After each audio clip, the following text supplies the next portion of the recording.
مساكم الله بالخير وحياكم الله بداية حلقة جديدة من برنامجكم أكشن مع وليد. اليوم يعني كأنه الهلال يقول ألو يا آسيا. بداية هي الأفضل بين الأندية السعودية الثلاثة اللي مشاركة في نخبة آسيا. الهلال 3-1 على الريان القطري، الأهلي 1-0 على بيروزي الإيراني، والنصر 1-1 مع الشرطة العراقي. فبالتالي النتائج الهلال هو الأفضل أداء ونتيجة، يلي الأهلي والنصر هو أقل النتائج حتى الآن في الجولة الأولى. طبعا التعاون يلعب في بطولة أخرى اللي هي بطولة دوري أبطال آسيا 2. نتيجة الهلال اليوم أمام الريان أول شيء تعكس شيء مهم، وأنت تتفرج على المدرجات في الدوحة في جمهور قطري يشجع الهلال، وهذه من ضمن القوى الناعمه السعوديه الحقيقه. يعني لو تخيل لو فريق خليجي ولا عربي يجي يلعب في المملكه ويكون معاه جمهوره، جمهور النادي السعودي، وفي جمهور سعودي ايضا يشجع النادي اللي جاي، اوه تطلع كيف تشجع نادي سعودي؟ لا هذه من يعني الهلال ينظر له، او يعني خلينا نقول الهلال بشكل خاص ينظر له في دول مجلس التعاون على فكرة، لا ينظر له انه فريق من المنطقة، هو ينظر له كعلامة من العلامات المضيئة على مستوى قارة آسيا. ظهوره العالمي ايضا في عدة مشاركات كانت شكلت اضافة، النجوم الموجودين، تاريخ نادي، وفي خليجيين تربوا على حب هذا الفريق اللي يشكل الحقيقة علامة سعودية متميزة. مو عاجب عبد الله فلات الكلام لكن مش مشكلة. فبالتالي اليوم فوز مهم للهلال، وبالرغم من ضغط الوقت ما بين مباراة الهلال مع الريان اليوم الثلاثاء، وبعد 4 أيام راح تكون مباراة الهلال مع الاتحاد في قمة دوري روشن، أعتقد أن الهلال اليوم أرسل رسالة أو ضرب جرس إنذار، كأنه يقول للاتحاد، إيش يقول له يا أبو أحمد؟ يقول له 8 قادمة، شكلها كذا. يا بدر الاتحاد مدرب الاتحاد في المؤتمر الصحفي قال سأواجه أقوى فريق في الشرق الأوسط، هذه حقيقة. The best team in the Middle East. Oh my God. نبدأ الحلقة. مش أحمد التيماوي يقول عبد الله فلاتة جهز أعذارك وارسلك على بر. هل هي فرق أدوات أو دعم أو أخطاء حكام؟ ألا تعتقد أنها الشخصية والعنفوان والتنظيم والأداء الفني العالي؟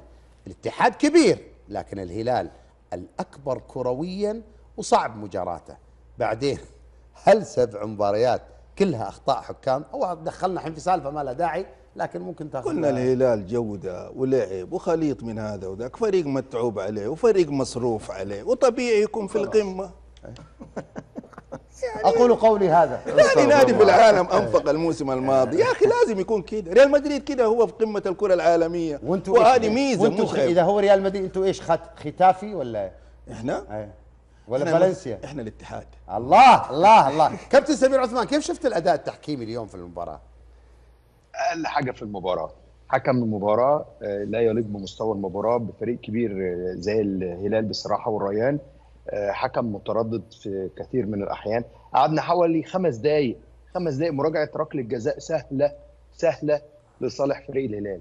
قعد في الملعب 5 دقايق، طلع راجعها دقيقة ونص وهي أصلا سهلة من أول لقطة. واضح طبعا ركلة جزاء واضحة، لعب الكرة بالإيد، الكرة جت صدت بإيده في وضع غير طبيعي. أقل حاجة في المباراة بصراحة حكم المباراة. احنا اتمتعنا النهارده بصراحة بفريق الهلال. يعني لو اتكلم على حاجة ككورة، الهلال بيلعب كورة حلوة قوي. يعني الهلال بيلعب كوره، يعني انا اعتقد، ما اعرفش يعني ده مسموح ولا لا، انا اعتقد لو الهلال لعب المنتخب السعودي بحالته دلوقتي اعتقد فريق الهلال هيكسب بوفره يعني. بلاعبينه الاجانب طبعا تقصد؟ بلاعبين الاجانب طبعا. المشاهد يقول تطبيل منقطع النظير من مقدم البرنامج للهلال. البطولة القارية أنديتها ضعيفة المستوى يا عم وليد.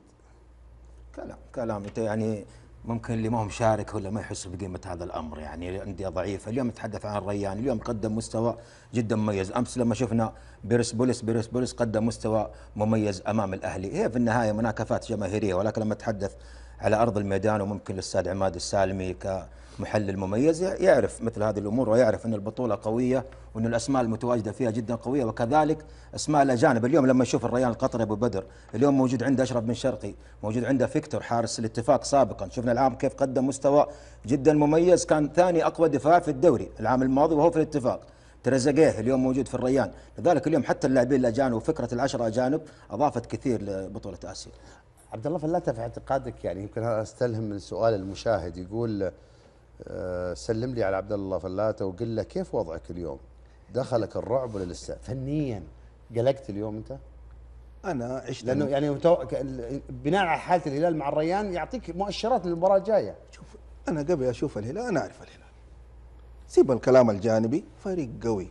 اذا المدرب يقول اقوى فريق في الشرق الاوسط وعلينا من تحسين وضعنا الدفاعي ونعي ما سنعمل امام الهلال، يعني قوه الهلال. وانا دائما وابدا اكد انه الهلال يعني معيار القوه في الكره السعوديه. سيبك الكلام الجانبي اللي نتكلم، فريق قوي قوي ما فيها كلام، فريق متعوب عليه، فريق تم اعداده بشكل ممتاز للغايه، لكن انك تخاف في كره القدم عمرك ما حتلعب.